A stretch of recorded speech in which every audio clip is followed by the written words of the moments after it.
राधे राधे भक्तजनों, आज मैं चैती छठ का सभिन परवैतिन का हार्दिक शुभकामनाएं करती हूँ।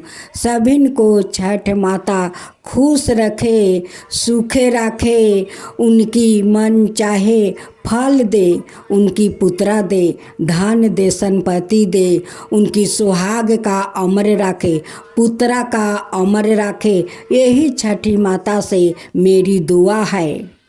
उसका बाद छठ माता मुझे भी खुश रखे, सुखी रखे। आप सभी ने छठ माता का व्रत कथा सुने, साथ में भजन सुने।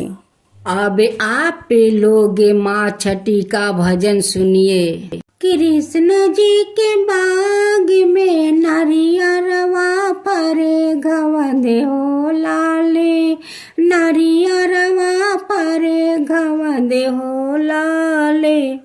तूरे गैली छठी मैया, तूरे गैली छठी मैया, बाएला दरिया हो लाल, बाएला दरिया हो लाल। आइलन सूरज देवा, धरेलन आचरवा हो लाल। हमरे बग के फलवा छठिया, तू अचरा ले लू भारी हो लाल। हमरे बग के फलवा छठिया, तू अचरा ले लू भारी हो लाल। चरो चरो सूरज देवा, हमारी आचरवा हो लाल, हमारी आचरवा हो लाल। जो हते होइए परवैतिन सब, अरग के बेरिया हो लाल। जो हते होइए परवैतिन सब, अरग के बेरिया हो लाल। कैसे में छोरी छठिया, कैसे में छोरी छठिया मैया, तोहरी आचरवा हो लाल। आचरा धारिया छठी, राह में तोहर संगवा हो लाल। आचरा धारिया छठी, राह में तोहर संगवा हो लाल।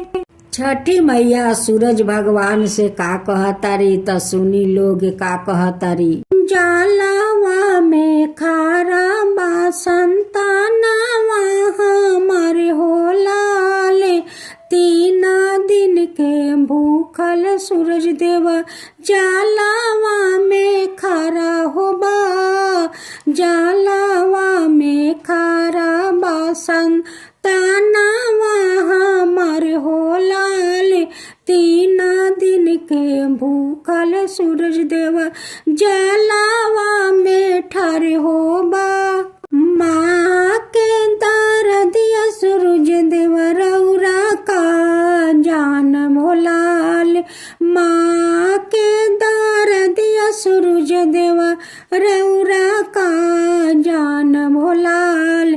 जलवा में खारा बाटे संतानवा हमार हो लाल। धीरे रहू छठी महारानी हो लाल। तोहर संतानवा छठी, हमरो बट संतान हो लाल। तोहर संतानवा छठी, हमरो बट संतान हो लाल। कृष्णा जी के बाग में, कृष्णा जी के बाग में, सब फलवा फरे गवद हो लाल, फलवा फरे गवद हो लाल। तूरे गैली छठी मैया, भाएला दरिया हो लाल। तूरे गैली छठी मैया, भाएला दरिया हो लाल। आवेलन सूरज देवा, धारेलन आचरवा हो लाल।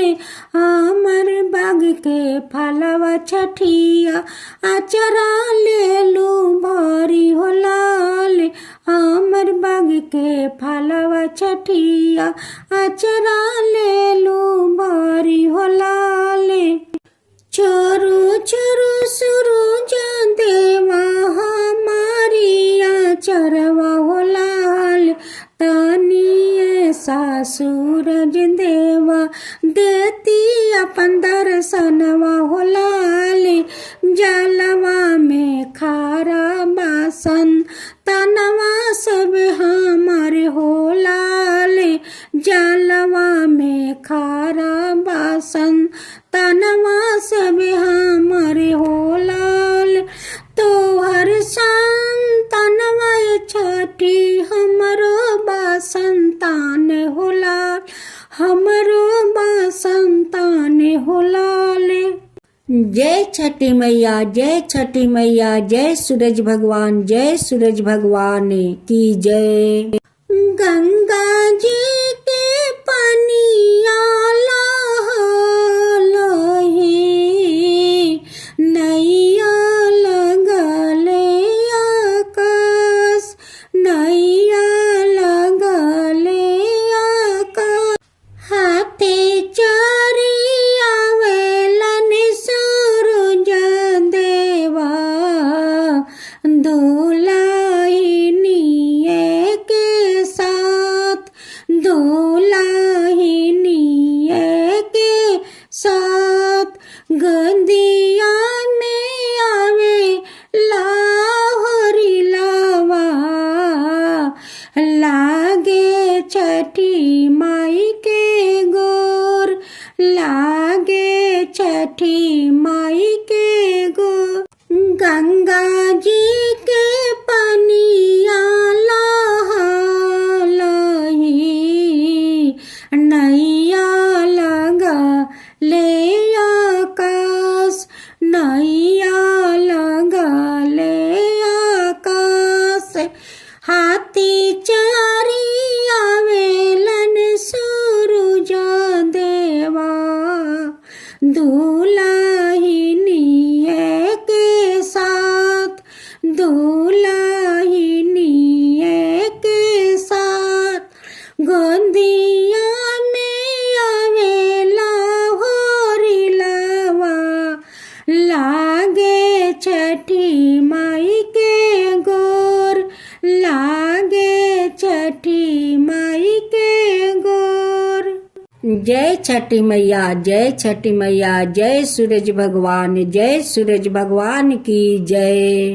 हे सोजी घाटे उगेलन सूरज देवा पानी बारनिया ले ले पानी बारनिया ले ले हे तेकरा हो तेकरा पीछे आवली छठिया माता अपनी बालक वाले ले अपनी बालक वाले ले हे तेकरा पीछे आवेलन कवन सोरे माँ माता पर दाऊर वाले ले माता पर दाऊर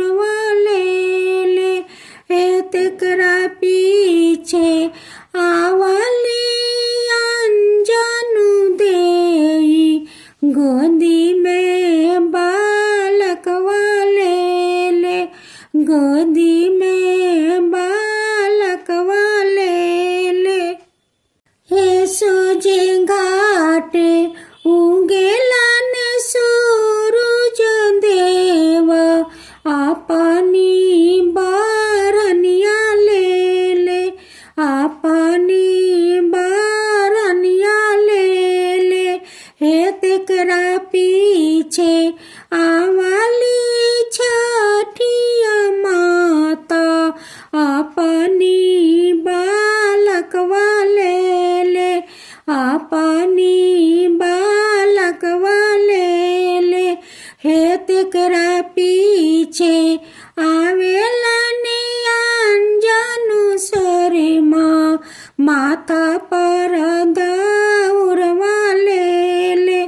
माथा पर दौड़वा लेल, हे तेकरा पीछे आवली अनजानु देई, गोदी में बालकवा लेल, गोदी में बालकवा लेल। जय छठी मैया, जय छठी मैया, जय सूरज देव, जय सूरज देव, सूरज देव की जय हो। दौड़वा ले दौड़ेला अनजानु बाबू के दीपारा उतार, नरियरवा ले दौड़ेला रामचंद्र बाबू के दीपारा उतार, केरवा ले दौड़ेला किशोर बाबू के दीपारा उतार, के दीपारा उतार। तू तो जुगे जुगे जी यार सेवा खा, हामिद बपारा उतार, हामिद बपारा उतार। तू तो जुगे जुगे जी यार सेवा खा, हामिद बपारा उतार, हामिद बपारा उतार।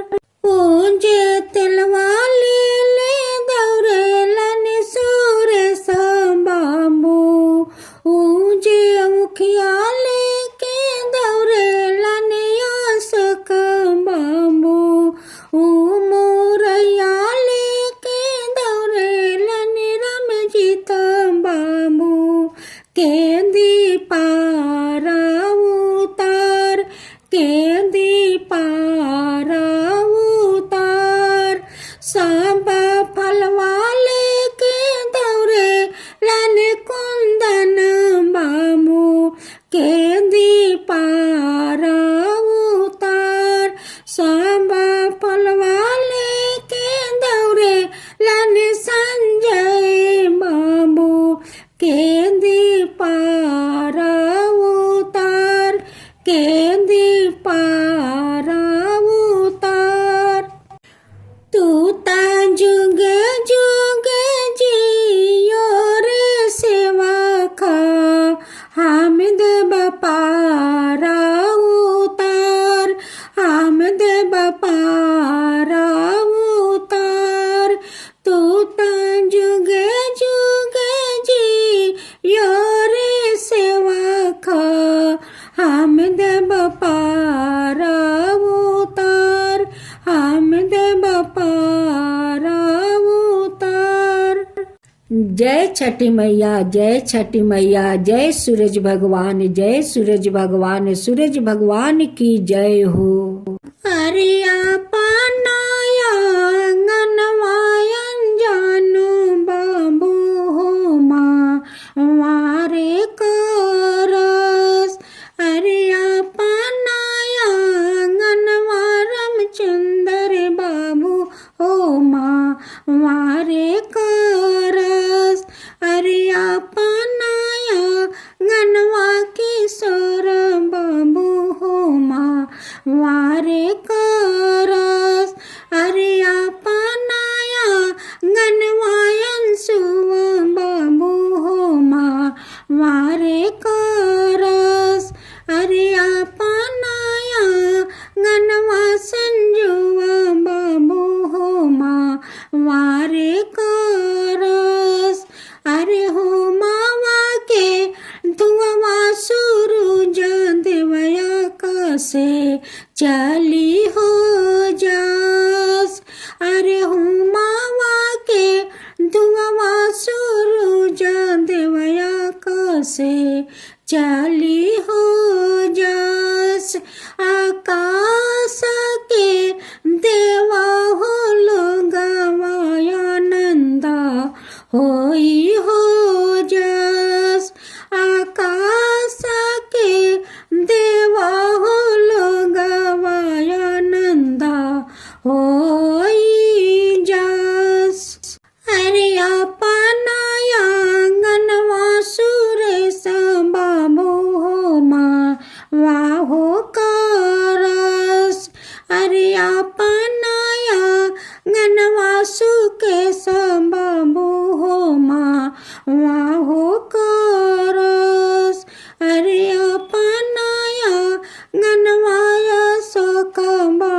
से चली हो जास। अरे हो मावा के दुआ सूरज देवया का से चली हो जास। आकाश के देवा हो गावाया नंदा होई हो जास। आकाश के देवा हो गावाया नंदा होई हो जास। जय छठी मैया, जय छठी मैया, जय सूरज देव, जय सूरज देव, सूरज देव की जय हो। तो दोस्तों, आप सुने कार्तिक मास का ब्राह्मण ब्राह्मणी का दुख भरी कहानी। किसी ने जान सुन कर पाप करते हैं तो किसी ने अनजाने में पाप करते हैं, लेकिन जो लोग जान सुन के पाप करते हैं उसे तो भगवान कभी नहीं माफ करते हैं, और जिससे अनजाने में भूल हो जाते हैं उसको तो भगवान माफ कर देते हैं। तो जो लोग जान सुन के पाप करते हैं तो वो जानते हैं कि मेरे पाप को कभी माफ नहीं मिलेगा, तो वो ऐसा पाप क्यों करते हैं। किसी गांव में एक ब्राह्मण परिवार रहा करते थे। उनके परिवार के सारे लोग बहुत अच्छे थे, यहाँ तक कि बेटा बहू सभी लोग अच्छे थे। ब्राह्मण ब्राह्मणी कभी गंगा स्नान किए हुए नहीं छोड़े, एक भी गंगा स्नान नहीं छोड़ते थे। वो कार्तिक स्नान हो या है कोई महीना का स्नान हो, एक भी स्नान नहीं छोड़ते। हर पूर्णिमा को स्नान करते, अष्टमी को स्नान करते, पूर्णिमा स्नान किया करते, अष्टमी स्नान किया करते, और दान पुण्य तो वो कभी नहीं भूलते, वो दान पुण्य जरूर करते। इसलिए उस ब्राह्मण का घर में कभी दुख तकलीफ नहीं होता, सभी लोग बहुत सुखे से रहते थे, खाते थे। ब्राह्मणी सुबह सुबह उठ कर स्नान कर लेती है और माँ तुलसी का पूजा कर लेती है। पूजा करने के बाद वो गीता रामायण लेकर बैठ जाती है। पूरा 1 घंटा तक वो गीता रामायण पढ़ती है। ब्राह्मणी धार्मिक और स्वाभिमान एक स्त्री थी, वो कभी किसी से झूठ नहीं बोलती, जो बोलती वो सच बोलती। एक दिन ब्राह्मणी नहा धोआकर माँ तुलसी के पूजा करके वो गीता लेकर बैठ जाती है पढ़ने। उस दिन ब्राह्मण को ना जाने क्या हो गया, वो उठ कर ब्राह्मणी को पीठ पर जाकर पैर मारते हैं। जैसे पैर मारा वैसे ब्राह्मणी को हाथ से गीता छूटकर जमीन पर गिर गया। अब तो ब्राह्मणी उस गीता को उठाकर अपना माथे से लगाती है और लाल कापड़ में बांधकर उसे रख देती है।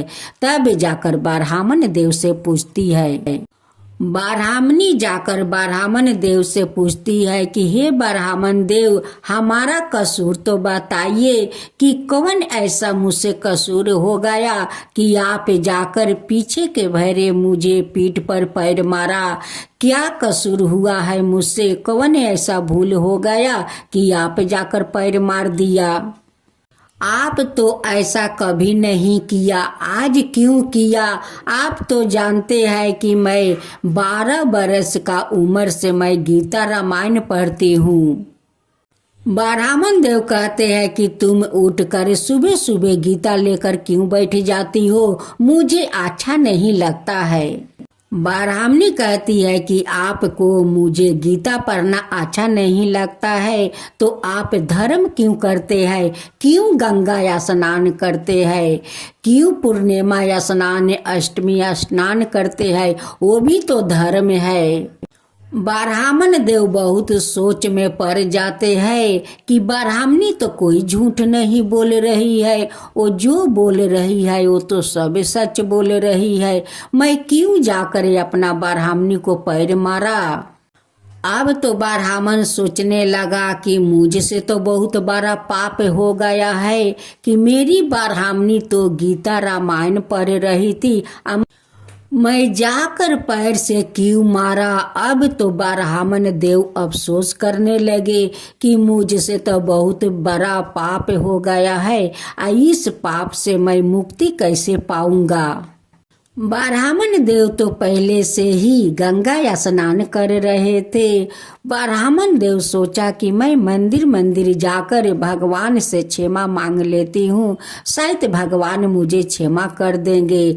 जाकर गंगा स्नान करके आती हूँ, शायद मेरा पाप धुल जाए। अब तो ब्राह्मण देव को जहाँ नहीं जाना वहाँ जाते हैं पाप से मुक्ति पाने के लिए। अब तो बहुत सारा धाम करने लगे।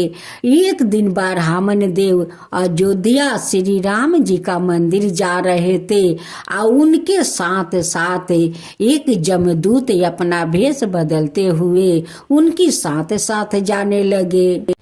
ब्राह्मण देव उस आदमी से पूछते हैं कि भाई आप तो मेरे साथ साथ चलते हैं, आप तो कुछ बता नहीं रहे हैं, क्या बात है कि चुपचाप मेरे साथ चल रहे हैं। उस दूत ने बोलते हैं कि ब्राह्मण देव आपको मैं देखा रास्ता में अकेले चलते हुए, उसलिए आपके साथ साथ चलते हैं। आप कहाँ जाते हैं ब्राह्मण देव। तब ब्राह्मण देव कहते हैं कि भाई मत पूछो, मुझसे बहुत बड़ा पाप हो गया है।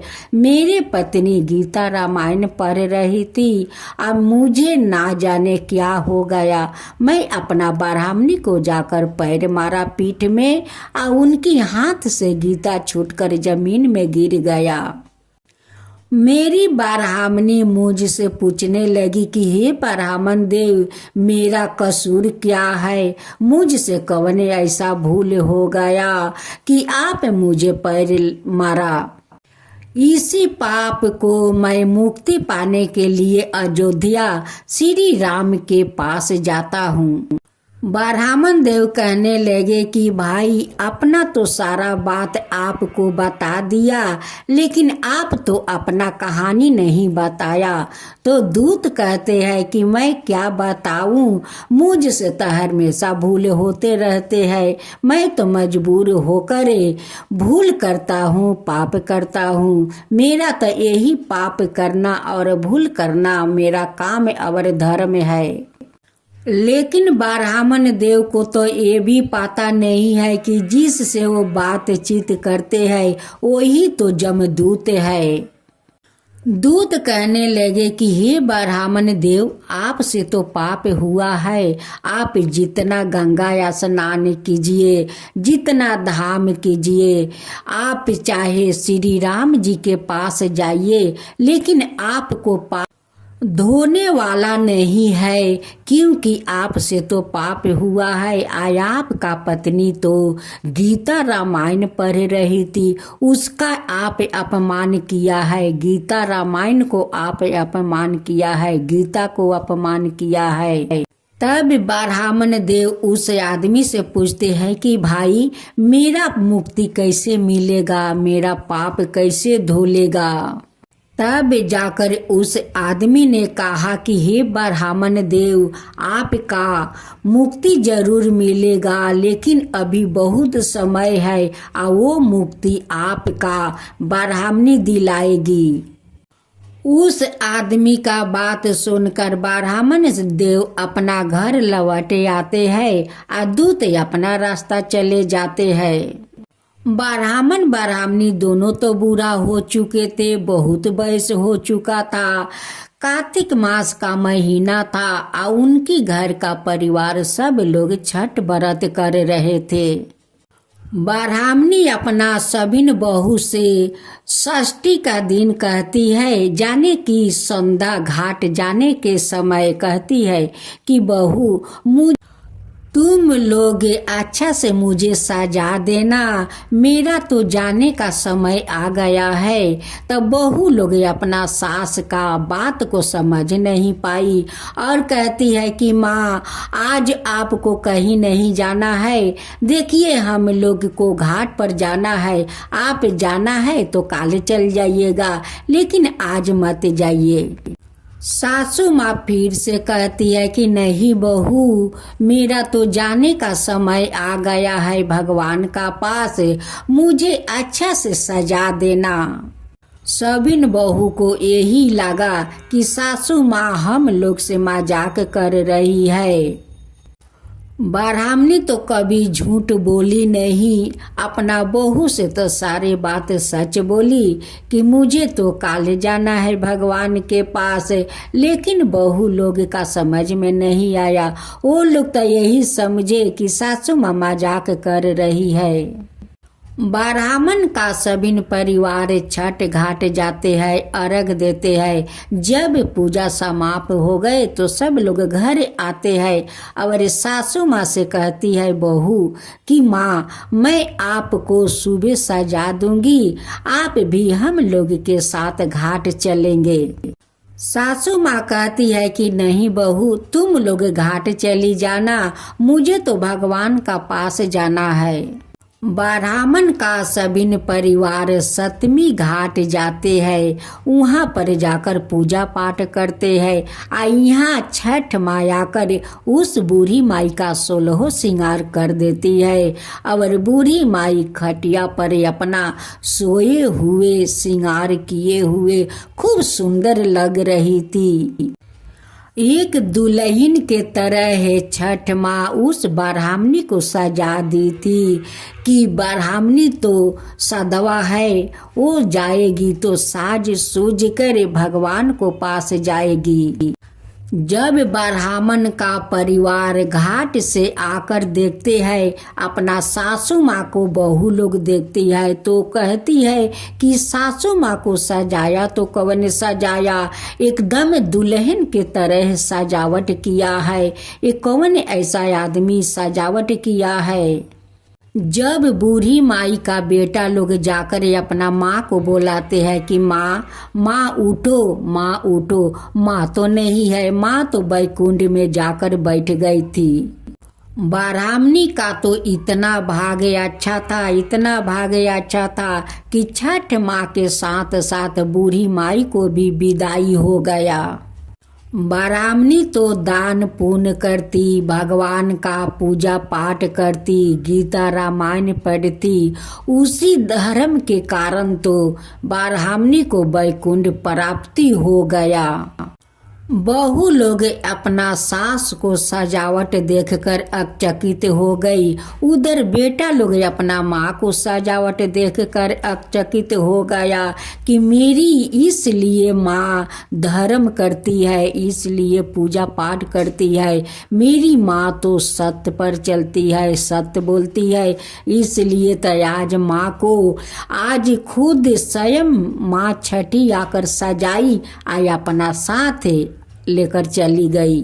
हे छठ माता, जैसे आप उस ब्राह्मणी को अपना हाथ से 16 श्रृंगार करवाए आई अपने साथ लेकर चले गए, वैसे सब का सौभाग्य देना माँ, सभी को सौभाग्य देना। अब तो ब्राह्मण देव सोचने लगे कि ब्राह्मणी को तो मर करे, उनकी तो वैकुंठ प्राप्ति तो हो गया, लेकिन आज तक मेरा मुक्ति नहीं मिला, मैं इस पाप को कब तक झेलता रहूँगा। यही सब बात को सोचते सोचते ब्राह्मण देव का तबीयत खराब हो जाता है। जब ब्राह्मण देव का बेटा लोग देखते हैं कि पिताजी को तो बहुत कष्ट हो रहा है, लेकिन उनकी तो प्राण नहीं निकल रहे हैं, तब बेटा लोग कहते हैं कि पिताजी आप राम राम कहिए, आप राम को नाम लीजिए, देखिए राम आपको जरूर मुक्ति देंगे, पिताजी आप राम राम को नाम लीजिए। जब ब्राह्मण देव राम का नाम कोशिश करते थे, तभी उनके मुंह में राम नहीं आता, आम आ जाता था। ब्राह्मण का मुंह से राम नहीं आ रहा था, उनके मुंह से आम आ जाता। बहू लोग कहती कि बाबूजी आप राम राम कहिए। जब राम कहने की कोशिश करते थे तभी उनके मुंह में आम आ जाता था, लेकिन राम का नाम नहीं आता था उनकी जबान पर। जब मरे हुए ब्राह्मणी देखती है कि ब्राह्मण देव को तो प्राण नहीं निकलता है, उन्हें तो जमदूत गला दबा कर रखा है और उन्हें तो राम के नाम जबान पर आने नहीं देते हैं। तभी ब्राह्मणी का आत्मा राम के पास जाती है और राम से अनुरोध करती है कि प्रभु देखिए, ब्राह्मण जी को तो आपका नाम नहीं आता है। देखिए, जमदूत तो उन्हें गला दबा कर रखा है, उन्हें आपको नाम नहीं लेने देते हैं। प्रभु आप कुछ कीजिए कि मेरे ब्राह्मण को आराम से प्राण निकल सके। प्रभु आराम से उनकी प्राण निकल सके, आप कुछ कीजिए प्रभु, कुछ कीजिए। तब श्री राम जी आते हैं और जमदूत से कहते हैं कि जमदूत अपना हाथ उस ब्राह्मण देव को गले से हटा लो कि वो मेरा नाम ले सके। तभी उनकी जमदूत कहते हैं कि प्रभु जिस दिन ब्राह्मणी आपका गीता पढ़ रही थी, उस दिन ब्राह्मण देव उन्हें पीठ में पैर मारा था और आपका गीता जमीन पर गिर गया था। श्री राम जी कहते हैं कि हे जमदूत, जिस दिन ब्राह्मणी के हाथ से गीता जमीन पर गिर गया, उसी दिन तो इस ब्राह्मण को मुक्ति मिल गया। एक दिन मुझसे भी भूल हुआ था जमदूत कि मेरे अपराध के कारण मेरी सीता जमीन में समा गई। उन्हें सब कोई सीता माता कहकर बुलाते हैं, उसी तरह तो ब्राह्मणी एक माता है। आज उन्हीं माता के कारण तो ब्राह्मण जी का मुक्ति मिला है। जमदूत उन्हीं के कारण ब्राह्मण जी को मुक्ति मिला है। ब्राह्मण देव भी तो धार्मिक थे, वो भी तो धर्म करते थे, कार्तिक स्नान करते थे, मंदिर में पूजा करते थे। उसी के कारण तो आज ब्राह्मण देव का वैकुंठ प्राप्ति हो गया है। बस जमदूत ब्राह्मण को प्राण आराम से लेकर जमलोक पहुंच गए। हे छठ माता, जैसे उस ब्राह्मणी को अपना हाथ से सजाकर अपना साथ ले गई या उन्हें वैकुंठ बैठा दी, वैसे सभी को सौभाग्य देना। हे छठ माता, सभी को सौभाग्य देना। हे श्री राम, जैसे आप उस ब्राह्मण को मुक्ति दिलवाए, वैसे सभी को सौभाग्य देना। हे श्री राम, सभी को सौभाग्य देना। जो आपका काता कहे, जो सुने, जो आपका हुंकार भरे, उन सब का ऊपर कृपा कीजिए। हे छठी माता, सब के ऊपर कीजिए। हे श्री राम, सब के ऊपर कीजिए और सभी को ऐसा ही सौभाग्य दीजिए।